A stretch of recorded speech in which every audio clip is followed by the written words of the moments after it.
निश्चित मतदान देवाई अनुरोध तेरे गणतंत्र को सशक्त करिथाए मतदान आ प्रत्येक मतदान उपरे प्रत्येक साबालकर गणतांत्रिक अधिकार रही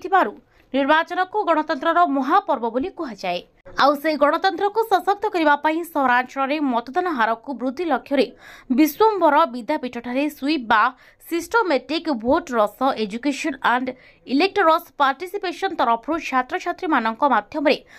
पिता माता अभिभावक मानक निश्चित मतदान देवाई अनुरोध पत्र प्रदान तेज यह कार्यक्रम में उपस्थित पुरीर समस्त सरकारी कर्मचारी और विश्वम्भर विद्यापीठ प्रधान शिक्षयित्री शुभश्री दास और अन्य शिक्षक शिक्षयित्री मानक उपस्थिति छात्र छात्री माने अनुरोध पत्र लेखा होइथिबा बेले एक सुदृढ़ गणतंत्र पर प्रति भोट मूल्यवान एवं प्रत्येक भोटर आगामी निर्वाचन में निश्चित मतदान करने को अनुरोध करते उपस्थित उपरोक्त अधिकारी से अवसर में पिलाने गणतंत्र में मतदान आवश्यकता को उपलब्धि कर पितामाता अभिभावकों उद्देश्य चिठी लिखि मतदान करने अनुरोध। पुरी बापी पूजा पंडा रिपोर्ट सूचना मीडिया।